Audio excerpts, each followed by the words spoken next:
ক্ষতিগ্রস্ত, কিন্তু 4 শ্রেণীর মানুষ কখনো ক্ষতিগ্রস্ত হবে না। কয় শ্রেণীর মানুষ? 4 শ্রেণীর মানুষ কখনো ক্ষতিগ্রস্ত হবে না। ইল্লাল্লাযীনা আমানু, এর মধ্যে 1 নাম্বার হলো যে সমস্ত মানুষগুলো ঈমান আনয়ন করেছে, যে সমস্ত মানুষগুলো নবীর প্রেম পেয়েছে, যে সমস্ত মানুষগুলো আল্লাহর প্রেম পেয়েছে, যে সমস্ত মানুষগুলো আল্লাহর ভালোবাসার নবীর প্রেম নিয়ে দুনিয়ার জমিনে চলাফেরা শুরু করে দিয়েছে, ওই সমস্ত মানুষগুলো ক্ষতিগ্রস্ত না। কেমন ঈমান লাগবে? কেমন ঈমান? আমাদের যে ঈমান, এই ঈমান হলো কচু পাতার মধ্যে পানি রাখলে যেমন, আমাদের ঈমানটাও হলো তেমন। বেলাল রাদিয়াল্লাহু তাআলা আনহু কি কাফের বেঈমান মুশরিকরা বারবার আঘাত করে আর বলে, তুমি এই দিন ছেড়ে দাও, মুহাম্মদের ধর্ম ছেড়ে দাও। মুহাম্মদের ধর্ম যদি ছেড়ে দিতে পারো তাহলে কিন্তু তোমাকে আমি ছেড়ে দেব। বেলাল রাদিয়াল্লাহু তাআলা আনহু বলেন যে না, আহাদ আহাদ বলে চিৎকার করে, আল্লাহ এক, আল্লাহ এক, আল্লাহ এক, এক বারবার বলার কারণে তার উপরে এমন শাস্তি দেয়। বেলাল রাদিয়াল্লাহু তাআলা আনহু এমন শাস্তি পায়, দিনের বেলা উত্তপ্ত রোদের উপরে তাকে পিটানো হয়, গরম কয়লা জ্বালাইয়া বেলাল রাদিয়াল্লাহু তাআলা আনহুকে শোয়ায়া দেয়। বেলাল রাদিয়াল্লাহু তাআলা আনহু এই আগুন সহ্য করে আল্লাহকে ডাকে, আল্লাহ তোমার থেকে বড় আর কেউ নাই। ওগো মালিক, এই আগুনের কোনো ক্ষমতা নাই আমাকে পুরানোর মতো। আল্লাহ তুমি দয়া করে মায়া করে আমার ঈমানটাকে তুমি অটল রাখো। আমার জীবন যায় যাক, কিন্তু আমার ঈমানটা যেন না যায়। হযরতে মুসা আলাইহিস সালাতু ওয়াস সালাম আল্লাহ পাককে বললেন, আল্লাহ তুমি যদি আমার বান্দা হইতা আর আমি যদি তোমার রব হইতাম, ও আল্লাহ তুমি যদি আমার বান্দা হইতা আর আমি যদি তোমার রব হইতাম, তাহলে আল্লাহ তুমি আমার কাছে কি চাইতা? আল্লাহ রাব্বুল আলামিন বলেন, মুসা এটা কখনোই সম্ভব না। তুমি কখনো আমার রব হইবা না, আর আমি কখনো তোমার বান্দা হইব না। মুসা আলাইহিস সালাতু ওয়াস সালাম বলেন, ওগো রব, আমি তো জানি তুমি কখনো বান্দা হইবা না, আর আমি কখনো তোমার রব হইব না, এটা তো আমি জানি। যদি হইতা তাহলে তুমি আমার কাছে কি চাইতা? আল্লাহ বলেন, মুসা তুমি এমন কোনো কোশ্চেন করবা না, তুমি কোনদিন আমার রব হইবা না, আর আমি কোনদিন তোমার বান্দা হইব না রে মুসা। মুসা বলেন, আল্লাহ গো, তারপরেও আমার জানতে খুব ইচ্ছা হইতেছে। আল্লাহ বলেন, মুসা তুমি যদি আমার রব হইতা আর আমি যদি তোমার বান্দা হইতাম, তাহলে তোমার কাছে আমার নিজের সুস্থতাটাই চাইতাম। সুবহানাল্লাহ। আল্লাহ রাব্বুল আলামিন সেই সুস্থতাটা আমাদেরকে দান করেছেন। আল্লাহ রাব্বুল আলামিন সেই সুস্থতাটা আমাদেরকে দান করেছেন। কিন্তু মানুষের দিকে তাকায় দেখো, মানুষ সুস্থ থাকার পরেও মানুষগুলো নামাজের দ্বার ধরে না। মানুষ সুস্থ থাকার পরেও মাগরিবের আযান হয়েছে, কিন্তু মানুষগুলো নামাজের মধ্যে যাইতে পারে নাই। মানুষ সুস্থ থাকার পরেও 5 ওয়াক্ত নামাজ আদায় করতে পারে না। মানুষ সুস্থ থাকার পরেও আল্লাহ তাআলার গুণগান গাইতে পারে না। মানুষ সুস্থ থাকার পরেও নবীর তরিকা অনুযায়ী চলতে পারে না। ও গোলাম, আল্লাহ রাব্বুল আলামিন মানুষদেরকে বানাইছেন আল্লাহর ইবাদত করার জন্য, কিন্তু মানুষ আল্লাহর ইবাদত করে না। আল্লাহর ইবাদত না করিয়া এই মানুষগুলো নিজ নিজ ব্রেনে চলে, নিজ নিজ গতিতে চলে, আল্লাহর নবীর গতিতে চলে না। এই জন্য কাল কিয়ামতের দিন আল্লাহ রাব্বুল আলামিন এই সময়টার ব্যাপারে খুব সতর্ক। আমি আপনাদের সামনে সময় নিয়ে কিছু কথা বলবো। তেলাওয়াত করেছি ওয়াল আসর, মাসে টাকা পাঠায়, আর এক ভাই 2-4 মাস পর পর বাপ মাইকে ফোন দেয় যে বাবা গো, খুব মুসিবতের মধ্যে আছি, আমাকে কিছু টাকা দাও। সন্তানের কান্নার কারণে বাবা মা টাকা দিতে বাধ্য হয়। জিজ্ঞাসা করা হয় যে কিরে, তুই প্রতি মাসে মাসে টাকা পাঠাস, কিন্তু তোর সাথেরটা কেন পাঠায় না? বলে হয়তো সময় অপচয় করে, ঘরের মধ্যে শুয়ে থাকে, বন্ধু বান্ধবকে নিয়ে সময় নষ্ট করে ফেলে। কিন্তু আমার তো টেনশন, বাড়িতে মা আছে, বাবা আছে, সন্তান আছে, বিবি আছে, তাদেরকে আমি যদি টাকা না দিই তাহলে তারা চলবে কিভাবে? এই টেনশনে একটু সময়ও আমি নষ্ট করি না, বরঞ্চ ওই জায়গার মধ্যে আমার 8 ঘন্টা ডিউটি আছে। 8 ঘন্টা ডিউটি করার পর আমি আরো 4টা ঘন্টা আমি ওভার টাইম করি। ওভার টাইম করে করে আমি আমার পকেট বাড়ি করি। মাস শেষ হইলে একসাথে আমি নিজের না খাইয়া হইলেও আমি কিছু টাকা বেশি করে পাঠাই। যদি মানুষ এরকম সময়ের মূল্য দেয় তাহলে মানুষ কিন্তু উপরে উঠে যায়। আর যদি সময়ের মূল্য যদি কেউ না দেয় তাহলে কিন্তু সে কখনো উপরে উঠতে পারে না। বলেন ঠিক কিনা? যদি কোনো ছাত্র যদি সময়ের মূল্য দেয়, ওই ছাত্র দেখবেন অল্প সময়ে হাফেজ হয়ে গেছে। একটা ছাত্র যদি সময়কে মূল্যায়ন করে, আর পিতামাতা যদি মনে করে যে আমার সন্তানকে মাদ্রাসার মধ্যে আমি পাঠাইলাম, অল্প সময়ের মধ্যে আমার সন্তান হেফজ শেষ করতে হবে, এই মা বাবার সন্তান কিন্তু দেখবেন অল্প সময়ের মধ্যে 2 বছর 3 বছর নুরানি নাজারা হেফজ সহ মোটামুটি 5-6 বছরে সব কমপ্লিট হয়ে যাবে। কিন্তু দেখবেন যে সমস্ত মা আর বাবা সময়ের মূল্য দেয় না, সন্তান মাদ্রাসায় ঠিক মতনে যাইলে যায় না যাইলে নাই, ওই বাবা মা যদি চায় যে তার সন্তান হাফেজ হবে, অল্প সময়ে হাফেজ হবে, ওই বাড়ির সন্তানটা হাফেজ হয়ে গেছে, তুমি কেন হইলা না? এটা কি বোকামি ছাড়া অন্য কিছু হবে নাকি? না না না, এটা একমাত্র বোকামি হবে। কেন বোকামি হবে জানো? কারণ তুমি সময় দাও নাই। ওই বাড়ির ভাই কিন্তু তার সন্তানকে সময় দিয়েছে, তুমি কিন্তু তোমার সন্তানকে সময় দাও নাই। এই জন্য বলা হয় যেই মানুষটা সময় দিবে, মাদ্রাসার মধ্যে যদি সময় ভালো দাও তাহলে তোমার দেখবা তোমার ইনকাম ভালো হবে। ছাত্র যদি মাদ্রাসার মধ্যে সময় দেয় তার লেখাপড়া ভালো হবে। দোকানদার যদি দোকানের মধ্যে যদি সময় দেয় তাহলে তার দোকানের মধ্যে বেচা কেনা ভালো হবে।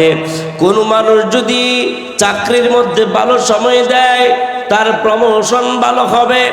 এই রকম ভাবে যেই কাজের মধ্যে যেই জিনিসের মধ্যে মানুষ সময় দিবে, ঠিক তদ্রূপভাবে ওই কাজটার মধ্যে সেই সফলতা অর্জন করবে। আর যেই মানুষগুলো কাজের মধ্যে বা কোনো জিনিসের মধ্যে সময় দিবে না, ওই জায়গার মধ্যে সে কোনোদিন সফলতা অর্জন করতে পারবে না। আল্লাহ রাব্বুল আলামিন বলেন ওয়াল আসর,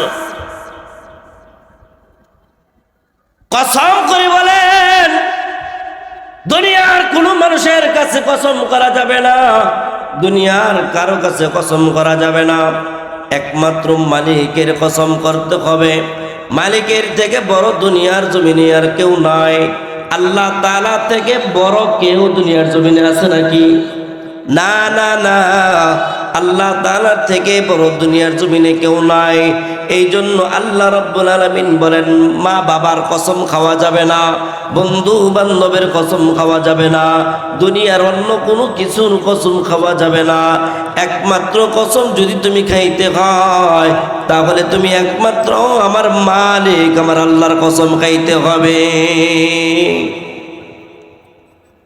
কারণ আল্লাহর চেয়ে বড় দুনিয়ার জমিনে আর কেউ নাই। আল্লাহ বলেন সবচেয়ে বড়, তার বড় আর কেউ নাই। এই জন্য সদা সর্বদা আল্লাহ তাআলার কসম খাইতে হবে। আল্লাহ তাআলাকে সব থেকে বড় মনে করতে হবে। আল্লাহ তাআলা তো সবচেয়ে বড়, এই বড়টাকে কেউ ছুটে মনে করা যাবে না। আল্লাহ রাব্বুল আলামিন বলেন, ওয়াল আসর, কসম, সময়ের কসম, সময়ের কসম করে আল্লাহ পাক রব্বুল আলামিন ডাক দিয়েছেন, ইন্নাল ইনসানা লাফি খুসর, নিশ্চয়ই নিশ্চয়ই মানুষগুলো হলো ক্ষতিগ্রস্ত। নিশ্চয়ই আল্লাহ রব্বুল আলামিন বলতেছে মানুষগুলো হলো ক্ষতিগ্রস্তের মধ্যে আছে। ইন্নাল ইনসানা লাফি খুসর, মানুষগুলো ক্ষতিগ্রস্তের মধ্যে। ও ভাই, মানুষগুলো কিভাবে ক্ষতিগ্রস্তের মধ্যে আছে? আমার মালিক 5টা বার মানুষদেরকে ডাকে, আয় আয়, ও বান্দা আয় আয় আয়। আমি আল্লাহ মসজিদের মধ্যে 5 বার তোকে ডাকি, আল্লাহু আকবার। মুয়াজ্জিন ডাকে, আল্লাহু আকবার, আল্লাহ সবচেয়ে বড়, আল্লাহ সবচেয়ে বড়, আয় বান্দা আয়। কিন্তু বান্দা বলে যে না রে, এখন এই সময়ে যাওয়া যাবে না, এই সময়ে গেলে আমার দোকানের লস হবে, এই সময়ে গেলে আমার চাকরির ক্ষতি হবে, এই সময়ে গেলে আমার অন্য জিনিসের ক্ষতি হবে, এই সময়ে যাওয়া যাবে না। কিন্তু বান্দা তুমি কি বুঝতেছো না? তোমার সময়টা কিন্তু যাইতেছে কিন্তু আসতেছে না, সময়টা কিন্তু স্থির না, সময়টা কিন্তু চলমান আছে। এই জন্য ভাইয়েরা আমার সময়ের মূল্যায়ন করতে হবে। মানুষগুলো বেহুদা হয়ে গেছে, মানুষগুলো অকারণে কারণে দৌড়ায়, কিন্তু আল্লাহ পাক 5টা বার বান্দাকে ডাকে, আয় আয় আয় বান্দা আয়, আমার কাছে আয়। বান্দা যখন আল্লাহর কাছে যায় তখন আল্লাহ তাআলা খুশি হয়ে যায়। কেমন খুশি হয়ে যায়? আল্লাহ পাক রব্বুল আলামিন বলেন, দুনিয়ার কোনো মানুষ যদি তার সন্তানকে, এই তো মিডিয়ার মধ্যে দেখলাম, সন্তান হারা মায়ের কত কষ্ট, মা কাঁদে, মা কান্না করে, আমার সন্তান নাই। 32 ঘন্টা পর্যন্ত ফায়ার সার্ভিস ওই সন্তানকে উঠানোর জন্য কত চেষ্টা করলো। ওই 52 ফিট পর্যন্ত রিচ পর্যন্ত যাওয়ার পর ওই সন্তানকে দেখলো দুকে দুকে কিছুটা দম আছে, শ্বাস নিচ্ছে, কিন্তু আল্লাহর বান্দা ওই হাসপাতালের মধ্যে নিতে নিতে ওই বাচ্চার দুনিয়া থেকে বিদায় হয়ে গেছে। কিন্তু মা কি কান্না, মার কান্নার কারণে পুরা মহল্লা, পুরা পৃথিবী এরকম কান্নার রুল পড়ে গেছে। যে দেখে সে কান্নাকাটি করে, ছোট্ট মাসুম বাচ্চা। এই সন্তানটাকে যদি মা হাতে ধরে যদি নিয়ে যাইত তাহলে কিন্তু এত বড় ক্ষতি হইতো না। কিন্তু অবহেলা করার কারণে, অলসতা করার কারণে এই সন্তানটা কিন্তু ওই কূপের মধ্যে পড়ে গেছে। এই জন্য ভাইয়েরা আমার, সময়ের মূল্যায়ন করতে হবে। সমস্ত মানুষ ক্ষতিগ্রস্ত। হযরত উমর ফারুক রাদিয়াল্লাহু তাআলা আনহু তিনি কবরের পাশ দিয়া যায়, কবরের পাশ দিয়া যাইতেছে উমর ফারুক রাদিয়াল্লাহু তাআলা আনহু কবর দেখে উমর সাহাবীদেরকে ডাক দিয়ে বলেন, ও সাথীগণ তোমরা একটু দাঁড়াও। কবর দেখে 2 রাকাত নামাজ আদায় করে নিলেন। 2 রাকাত নামাজ আদায় করে উমর রাদিয়াল্লাহু তাআলা আনহু আবার চলে আসলেন। সাহাবীরা জিজ্ঞাসা করলেন, উমর আল্লাহর পয়গম্বর কবর দেখে কি কোনো নামাজ আদায় করেছেন? উমর রাদিয়াল্লাহু তাআলা আনহু বলেন, না রে ভাই, নামাজ আদায় করে নাই। আপনি করলেন কেন? উমর ফারুক রাদিয়াল্লাহু তাআলা আনহু বলেন, ও সাহাবী ভাই, এই যে কবর দেখো, তুমি আর আমি একটা শব্দ শুনি না, জানি না এই কবরের মধ্যে কি আযাব হইতেছে। এই কবরের মধ্যে যদি আযাব হয়, এই কবরের মধ্যে বসে বসে মানুষগুলো কত কান্নাকাটি করতেছে আল্লাহর দরবারে, মালিক গো তুমি তো আমাকে 60 বছরের জিন্দেগি দান করেছো, তুমি তো আমাকে 70 বছরের জিন্দেগি দান করেছো। ও গো মাওলা, আমি তো বুঝতে পারলাম না, তুমি আমাকে 60 বছরের জিন্দেগি দেওয়ার পরে তুমি এইভাবে আমার মৃত্যু হয়ে যাবে। আমি তো মনে করেছিলাম আরো কিছুদিন আমি দুনিয়ার জমিনে বাঁচবো, কিন্তু আল্লাহ আমার হঠাৎ করে মরণ হয়ে গেল। আল্লাহ তুমি দুনিয়ার জমিনে আমাকে আবার পাঠাও।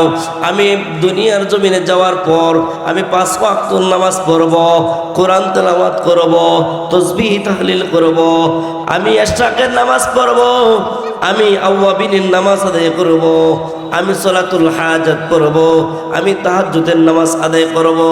আমাকে একটু সময় দাও, আমাকে একটু সময় দাও।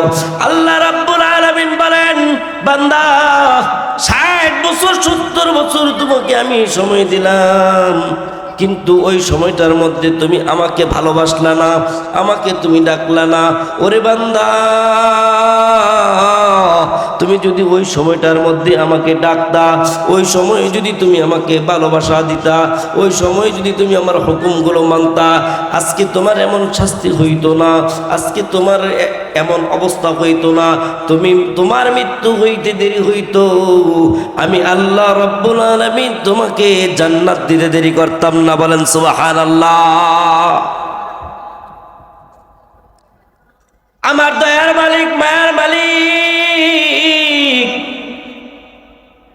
বলেন, প্রতিদিন কবরটাকে আই আই, আমি অন্ধকার ঘর, আমি সাপ বিচ্ছুর ঘর, আমি পোকামাকড়ের ঘর, আয় প্রতিদিন নেকি বান্দা কেউ ডাকে, প্রতি বান্দা কেউ ডাকে, আয় আয় আয়, এইরকম ভাবে সবাইকে ডাকতে থাকে। কিন্তু মালিক যেদিন নাকি যার প্রতি হুকুম করে, ওই দিনে কিন্তু সেই ব্যক্তিটা দুনিয়া থেকে বিদায় হয়ে যায়, আর বাকি মানুষগুলো কিন্তু দুনিয়ার মধ্যে থেকে যায়।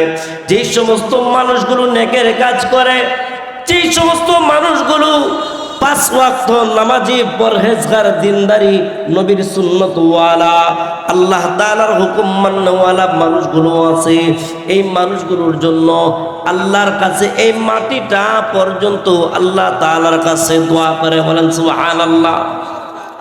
আরো জোরে বলেন না সুবহানাল্লাহ। এই মাটিটা পর্যন্ত তার এই মাটিটা পর্যন্ত আল্লাহর কাছে দরখাস্ত করবি, গো আল্লাহ, ও দয়ার মালিক, ও দয়ার আল্লাহ, ও মায়ের আল্লাহ, ও তোমার দিনের আলোচনা হইতেছিল, আল্লাহ এই আলোচনার মধ্যে বসে বসে আমি কিছু কথা শুনলাম, আল্লাহ দিনটা জমে গেছে গো আল্লাহ, কবরের কথা স্মরণ করেছি গো আল্লাহ। ও মালিক, তুমি আমার অতীতের গুনাহ কথাগুলো মাফ করে দাও। এই মাটি দোয়া করবে, আল্লাহ আমার মধ্যে এই বান্দাটার সেজদা লেগেছে, তার কপালের মধ্যে আমার মাটি, তার কপালের মধ্যে লেগেছে। ওগো আল্লাহ, তুমি বান্দাকে মাফ করে দাও। সুবহানাল্লাহ বলবেন না? বাইরে একটু আসেন না, আইন ভাই, আজান দিলে আবার একসাথে নামাজ পড়বো, আসেন ইনশাল্লাহ। দেখতেছি আমিও একটা চিহ্নিত, আমিও আপনাদের ব্যাপারে সাক্ষ্য দিব। আসেন ভাই, আসেন আসেন, দাঁড়ায় রয়েছেন। কাল কিয়ামতের ময়দানে যদি আমি জান্নাতে যাই, ইনশাআল্লাহ আপনাদেরকে সাক্ষ্য দিয়ে আপনাদেরকে একসাথে নিয়ে জান্নাতে যাব ইনশাআল্লাহ। আসেন ভাই ইনশাআল্লাহ। আল্লাহ রাব্বুল আলামিন এই নেকি বান্দা, যে সমস্ত বান্দাগুলো নেক আমল করে, যে সমস্ত বান্দাগুলো নামাজের পাগল, যে সমস্ত বান্দাগুলো কোরআনের পাগল, যে সমস্ত বান্দাগুলো হাদিসের পাগল, এই বান্দাগুলোর জন্য যেই রাস্তা দিয়ে হাঁটবেন, যেই গাছের ছায়ার নিচে বসবেন, যেই রাস্তা দিয়ে যাবেন, যেই মাটির উপর দিয়ে হাঁটবেন, ওই জায়গাগুলো সহ গাছের তরুলতা পর্যন্ত সব কিছু আপনার পক্ষে সাক্ষী দিবে। বলেন সুবহানাল্লাহ। কারণ হইল মুমিন ব্যক্তিকে আসমান তার ছায়া দিতে ভালোবাসে। মুমিন ব্যক্তিকে, নামাজি ব্যক্তিকে, দিনদার ব্যক্তিকে, কোরআন পড়নেওয়ালা ব্যক্তিকে, হাদিস পড়নেওয়ালা ব্যক্তিকে আল্লাহ পাকের এই জমিন বহন করতে ভালোবাসে, বহন করতে ভালোবাসে। আর যারা বেঈমান, যে সমস্ত নাস্তিক, আল্লাহ মানে না, নবী মানে না, নবীর তরিকা অনুযায়ী চলে না, এই মাটি বলে আল্লাহ কারণের মতো তুমি আমাকে শক্তি দাও, আমাকে হুকুম দাও, আমি এই মানুষগুলোকে গ্রাস করে ফেলি, এই মানুষগুলোকে গ্রাস করে ফেলি। আল্লাহ বেঈমানদেরকে এই মাটি সহ্য করতে পারে না, বেঈমানদেরকে এই মাটি সহ্য করতে পারে না।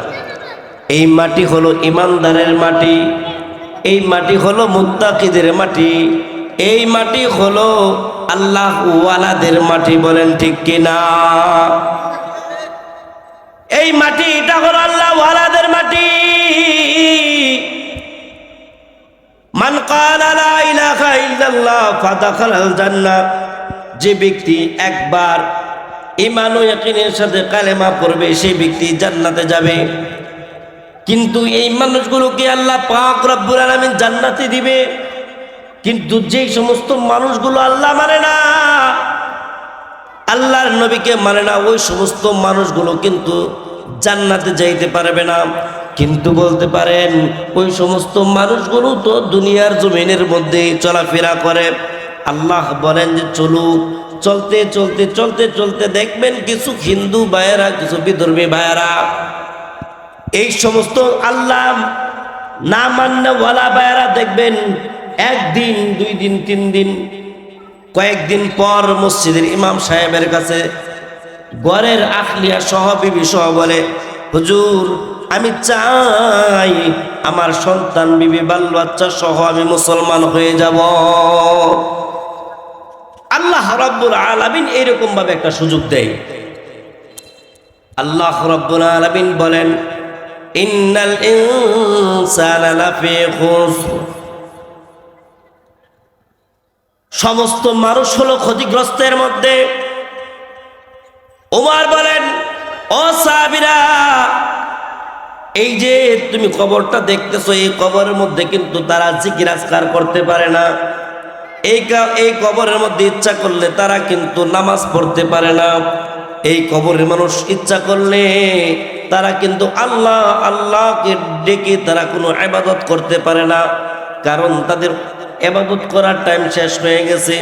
যেহেতু আল্লাহ রাব্বুল আলামিন আমাকে হায়াতে তয়্যিবা দান করেছেন, এই জন্য সময় পাইলাম 2 রাকাত শুকরিয়া নামাজ আমি আদায় করে নিলাম। এই জন্য আল্লাহ রাব্বুল আলামিন তার বান্দা বলেন যে সময় পাওয়ার কারণে আমি 2 রাকাত শুকরের নামাজ আদায় করে নিলাম। বলেন সুবহানাল্লাহ। শুধু উমর ফারুক রাদিয়াল্লাহু তাআলা এমন তাই নয়,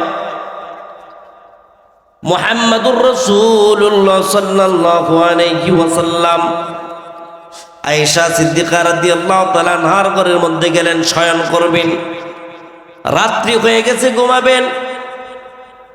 আয়েশা সিদ্দিকা রাদিয়াল্লাহু তাআলা আনহা ঘরের মধ্যে শুয়ে আছেন। মুহাম্মদুর রাসূলুল্লাহ সাল্লাল্লাহু আলাইহি ওয়াসাল্লাম ঘরের মধ্যে যাইয়া কাপড় চোপড় সব খুলে ফেলছেন। আয়েশা সিদ্দিকা রাদিয়াল্লাহু তাআলা আনহা খুব খুশি, আজকে আমার ঘরের মধ্যে আল্লাহর নবী শয়ন করবেন। কিন্তু নবীজি সাল্লাল্লাহু আলাইহি ওয়াসাল্লাম সব কাপড় খোলার পরে আবার কাপড়গুলো পরিধান করে ফেললেন। আয়েশা সিদ্দিকা রাদিয়াল্লাহু তাআলা আনহা বলেন, ওগো নবীজি, আপনি আবার কাপড় পরিধান করে ফেললেন, কারণটা কি? আপনি কি আবার অন্য কোনো ঘরে যাবেন নাকি?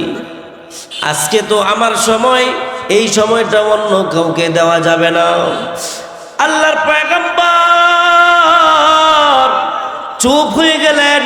আল্লাহর পয়গম্বর বললেন, না আয়েশা, নামাজের পাটিটা দাও। নামাজের পাটি নিয়ে এরকম মুসল্লা বিছায় নামাজের মধ্যে দাঁড়ায় গেলেন। নামাজের মধ্যে দাঁড়াইয়া আল্লাহর তাআলার দরবারে কান্নাকাটি শুরু করে দিলেন। ওগো মালিক, তুমি আমার উম্মতদেরকে তুমি মাফ করে দাও। ওগো দয়ার মালিক, তুমি আমার উম্মতদেরকে তুমি মাফ করে দাও। ওগো আল্লাহ, তুমি আমার উম্মতদেরকে মাফ করে দাও। আল্লাহ রাব্বুল আলামিন জিবরাইল আমিনকে পাঠাইলেন। জিবরাইল আমিনকে পাঠাইয়া বললেন, ওগো জিবরাইল আমিন, ওগো জিবরাইল আমিন, আমার বন্ধু কেন কান্নাকাটি করে? আমার বন্ধুর কি হয়েছে, কি সমস্যা হয়েছে? জিবরাইল আমিন দৌড়ে আসলেন। আয়েশা বললেন, ওগো নবীজি, আপনি কেন কান্নাকাটি করেন? আপনার কি সমস্যা, কি হয়েছে আপনার? নবীজি বলেন, আমার উম্মতের জন্য খুব খারাপ লাগতেছে। আমার উম্মতকে আল্লাহ রাব্বুল আলামিন যেন মাফ করে দেয়। আমার উম্মত যেগুলা দুনিয়া থেকে বিদায় হয়ে গেছে, তাদের কেউ যেন মাফ করে দেয়। যারা দুনিয়াতে আছে তারাও যেন মাপ পেয়ে যায়, এই জন্য আমি কান্নাকাটি করি। আল্লাহ রাব্বুল আলামিন জিবরাইল আমিনকে বলেন, ও জিবরাইল আমিন, তুমি কান্না করো। ও গো আল্লাহর পয়গম্বর, আল্লাহর পয়গম্বরকে তুমি বলে দাও আর যেন কান্নাকাটি না করে। আল্লাহ আর যদি কান্নাকাটি করে তাহলে আমি আর সহ্য করতে পারবো না। এইরকম ভাবে আল্লাহর নবী সাল্লাল্লাহু আলাইহি ওয়াসাল্লাম রাত্রিগুলো ইবাদতের মধ্যে কাটাইয়া দিয়েছেন। আর আমাদের সময় আর আল্লাহর পয়গম্বরের সময় দেখেন কতটুকু পার্থক্য। আমরা সন্ধ্যা হইলেই ঘুমায়া যায়। এই যে একটা মাহফিলের আয়োজন করা হয়েছে, এলাকার মধ্যে তো লোক কম নাই, কিন্তু সবাই কি আসতে পেরেছে? না না না, এক এক ঘরের থেকে এক একজনকে যাচাই বাছাই করে আনছেন। কেন আনলেন? আল্লাহ পাক রব্বুল আলামিন যে সমস্ত মানুষগুলোকে পছন্দ করেছেন, ওই সমস্ত মানুষগুলোকে এই দুনিয়ার জান্নাতের ভিতরে ঢুকায় দিয়েছেন। বলেন সুবহানাল্লাহ।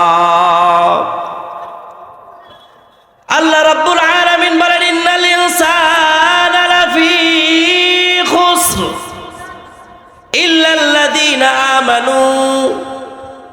সমস্ত মানুষ ক্ষতিগ্রস্ত, কিন্তু 4 শ্রেণীর মানুষ কখনো ক্ষতিগ্রস্ত হবে না। কয় শ্রেণীর মানুষ? 4 শ্রেণীর মানুষ কখনো ক্ষতিগ্রস্ত হবে না। ইল্লাল্লাযীনা আমানু, এর মধ্যে 1 নাম্বার হলো যে সমস্ত মানুষগুলো ঈমান আনয়ন করেছে, যে সমস্ত মানুষগুলো নবীর প্রেম পেয়েছে, যে সমস্ত মানুষগুলো আল্লাহর প্রেম পেয়েছে, যে সমস্ত মানুষগুলো আল্লাহর ভালোবাসার নবীর প্রেম নিয়ে দুনিয়ার জমিনে চলাফেরা শুরু করে দিয়েছে, ওই সমস্ত মানুষগুলো ক্ষতিগ্রস্ত না। কেমন ঈমান লাগবে? কেমন ঈমান?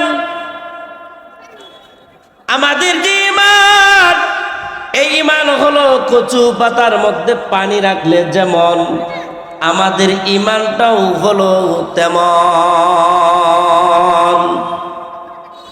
কচু পাতার মধ্যে যদি কেউ পানি রাখে, এই পানির মধ্যে একটু নাড়া খাইলেই দেখবেন পানিটা পড়ে গেছে।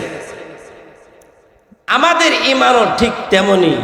দেখবেন অল্প কিছু লোভের কারণে দুনিয়ার লোভ লালসার কারণে আমার ইমানও এরকম ভাবে ছুটে যায়। কিন্তু আল্লাহর পয়গম্বর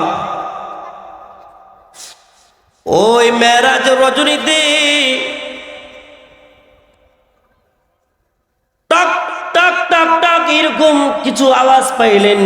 আল্লাহ রাব্বুল আলামিন জিব্রাইলকে জিজ্ঞাসা করলেন, ওগো জিব্রাইল, এই জুতার আওয়াজ, খরমের আওয়াজ, আগে তো আপনার কাঠের জুতা ছিল, নবীর যুগের মধ্যে কাঠের জুতা ছিল, কাঠের মধ্যে রশি লাগাইয়া জুতা বানাইতো, ওইটা পারাইলে টাক টাক টাক টাক এরকম আওয়াজ হইতো।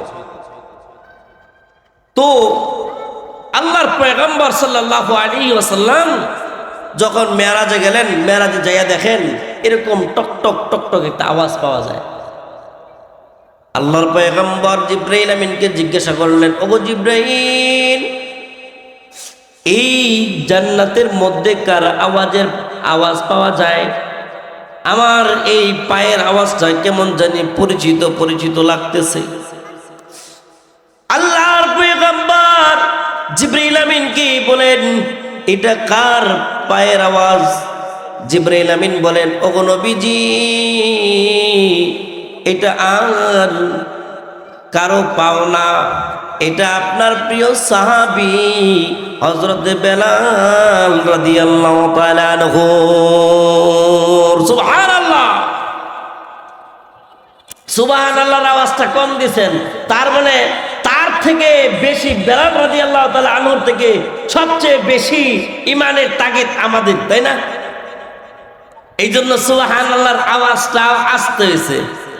আর বেলাল রাদিয়াল্লাহু তাআলা আনহুর আহাদ শব্দের আওয়াজটা কত দূর ছিল। বেলাল রাদিয়াল্লাহু তাআলা আনহুকে কাফের বেঈমান মুশরিকরা বারবার আঘাত করে আর বলে, তুমি এই দিন ছেড়ে দাও, মুহাম্মদের ধর্ম ছেড়ে দাও, মুহাম্মদের ধর্ম যদি ছেড়ে দিতে পারো তাহলে কিন্তু তোমাকে আমি ছেড়ে দেব। বেলাল রাদিয়াল্লাহু তাআলা আনহু বলেন যে না, আহাদ আহাদ বলে চিৎকার করে, আল্লাহ এক, আল্লাহ এক, আল্লাহ এক, এক বারবার বলার কারণে তার উপরে এমন শাস্তি দেয়। বেলাল রাদিয়াল্লাহু তাআলা আনহু এমন শাস্তি পায়, দিনের বেলা উত্তপ্ত রোদের উপরে তাকে পিটানো হয়, গরম কয়লা জ্বালাইয়া বেলাল রাদিয়াল্লাহু তাআলা আনহুকে শোয়াইয়া দেয়। বেলাল রাদিয়াল্লাহু তাআলা আনহু এই আগুন সহ্য করে আল্লাহকে ডাকে, আল্লাহ, তোমার থেকে বড় আর কেউ নাই। ওগো মালিক, এই আগুনের কোনো ক্ষমতা নাই আমাকে পুরানোর মতো। আল্লাহ, তুমি দয়া করে মায়া করে আমার ঈমানটাকে তুমি অটল রাখো। আমার জীবন যায় যাক, কিন্তু আমার ঈমানটা যেন না যায়। বেলাল রাদিয়াল্লাহু তাআলা আনহু এই ঈমান, এত শক্ত ঈমান, আল্লাহর পয়গম্বর রাদিয়াল্লাহু তাআলা, আল্লাহর পয়গম্বর সাল্লাল্লাহু আলাইহি ওয়াসাল্লাম বেলাল রাদিয়াল্লাহু তাআলা পিঠটা যখন দেখলেন, এই বেলালকে জিজ্ঞাসা করলেন, বেলাল, তোমার পিঠের মধ্যে কি কোনো বসন্ত হয়েছে নাকি? তোমার শরীরের মধ্যে কি কোনো বসন্ত হয়েছিল নাকি? বেলাল রাদিয়াল্লাহু তাআলা আনহু বলেন, আল্লাহর পয়গম্বর, আমার কোনোদিন, আমার জীবনে কোনোদিন আমার বসন্ত হয় নাই। তাহলে তোমার পিঠের মধ্যে এত বড় বড় বড় বড় দাগ কেন? বলে যে এইরকম ভাবে আমাকে ওই কাফের মুশরিকরা শুধু একটু ঈমানের জন্য আমাকে সারা দিন এরকম লাঠি দিয়া প্রহার করত, লাঠি দিয়া প্রহার করিয়া আমাকে আবার দিনের বেলা উত্তপ্ত রোদের উপরে আমাকে আবার পিটানো হইতো, আবার এরকম জ্বলন্ত কয়লার উপরে আমাকে দরে দরে টেনে খেসরে খেসরে আমাকে এরকম আঘাত করতো। আমাকে বলতো যে তুমি আল্লাহ শব্দটা ছেড়ে দাও। আমি যদি পয়গম্বর, আমি যদি শুধু আল্লাহর নামটা ছেড়ে দিতাম তাহলে আমার উপর আর এরকম অত্যাচার করা হইতো না। কিন্তু আমি আল্লাহর কাছে বারবার দোয়া করলাম, আল্লাহ ওগো মালিক, তুমি আমার জীবন নিয়ে যাও, কিন্তু তুমি আমার ঈমানটা তুমি নিও না। ও মালিক, আমি জীবন দিতে পারি, কিন্তু ঈমান একটি মুহূর্তের জন্য আমি দিতে পারবো না। বলেন সুবহানাল্লাহ। এমন ঈমান, এমন ঈমান, এই ঈমান নিয়ে যদি আমরা কবরে যাইতে পারি, আল্লাহ রাব্বুল আলামিন বলেন দুনিয়ার জমিনেও তোমরা কোনোদিন ক্ষতিগ্রস্ত হইবা না। আমাদের এখন তো শীতকালীন সময়, এই সময়ের মধ্যে একটু ঠান্ডা লাগতে পারে বেশি, কিন্তু দেখেন ঠান্ডা লাগলেও এই সময়ের মধ্যে কিন্তু একটু আরামটাও লাগে বেশি। এই আরামের কারণে আমরা কিন্তু সময় পাইতেছি বেশি, 8 ঘন্টা 10 ঘন্টা ঘুমাইতে পারি, কিন্তু এই সময়টার মধ্যে কি গভীর রজনীতে উঠে মালিককে একটু ডাকতে পারি না, মালিকের দরবারে একটু জিকির করতে পারি না, মালিককে কি একটু ডাকতে পারি না? গো মালিক, ও আল্লাহ, তাকায় দেখো আমার বিবি ঘুমায়, তাকায় দেখো আমার বিবি ঘুমায়। গভীর রাতে 3টা 4টার দিকে যদি আপনি এখন উঠেন, ওইটা যদি 2টা হাত মালিকের দরবারে বাড়াইয়া যদি বলেন, ও গো মালিক, তুমি তাকায় দেখো আমার বিবি ঘুমায়, আমার বিবির কাছ থেকে আমি চলে আসলাম, বিবি টের পায় নাই। ও মালিক, আমার সন্তানগুলো ঘুমায়, তাকায় দেখো তারা উঠতে পারে নাই। মালিক গো, দেখো দুনিয়ার সব কিছু একদম স্তব্ধ হয়ে গেছে, কোনো দিকে কোনো শব্দ নাই। আল্লাহ, তুমি দয়া করে মায়া করে তুমি আমাকে ঘুম থেকে উঠাইছ। কত মানুষ ঘুমায়া যায়, সকালবেলা বিবি ডাকে, স্বামী আমার, আপনি কি অফিসে যাবেন না? আপনি কি ঘর থেকে বের হবেন না? শরীরের মধ্যে টাচ দেওয়ার সাথে সাথে দেখে শরীরটা বড় শক্ত হয়ে গেছে, শরীরটা বড় শক্ত হয়ে গেছে। একটা চিৎকার কান্নার আওয়াজ, স্বামী নাই, স্বামী নাই। এইভাবে যদি কান্নাকাটি করেন, ও যুবক ভাইয়েরা, বৃদ্ধ বাবাজিরা, কথাগুলো ভালো করে শুনেন। রাতের 4টার সময় উঠিয়া যদি মালিককে ডাকেন, মালিক গো, তুমি আমাকে এত সুন্দর নিয়ামত দিলাম মালিক, তুমি পছন্দ করে আমার বিবি থেকে, আমার সন্তান থেকে ফারে করাইয়া, তাদের মাঝখান থেকে তুমি আমাকে উঠাইয়া তোমার ইবাদতের মধ্যে বসাইয়া দিয়েছো। তার মানে এটা নিশ্চিত হয়ে গেছে গো মালিক, তুমি আমাকে ভালোবাসো, তুমি আমাকে মোহাব্বত করো। তুমি আমাকে না ভালোবাসলে তুমি এই সময় তুমি আমাকে উঠাইতা না। এইভাবে যদি কোনো মানুষ ডাকে, তার ঈমান তাজা হবে, এই মানুষগুলোর ভিতরে ঈমান জিন্দা হবে। এখন তো আর বেলালের মতো জীবন আমরা দিতে পারবো না, এখন তো খাব্বাবের মতো জীবন আমরা দিতে পারবো না, এখন তো বিবি আসিয়ার মতো জীবন আমরা দিতে পারবো না। ও মা, ও বোনেরা, ভালো করে কথাগুলো একটু শুনে নাও। শুধু বেলালের কথাই নয়, তোমাদের মতো মা হযরতে হযরতে আসিয়া রাদিয়াল্লাহু তাআলা আনহাও এইরকম জীবন দিয়েছে। আসিয়া রাদিয়াল্লাহু তাআলা আনহু এরকম ঈমানের পরীক্ষা দিয়েছে, কিন্তু আল্লাহ পাক রব্বুল আলামিন তার ঈমানি চেতনাকে জিন্দা করেছে। আর ফেরাউনের মতো কট্টর কাফিরকে আল্লাহ তাআলা পরাজিত করে দিয়েছেন।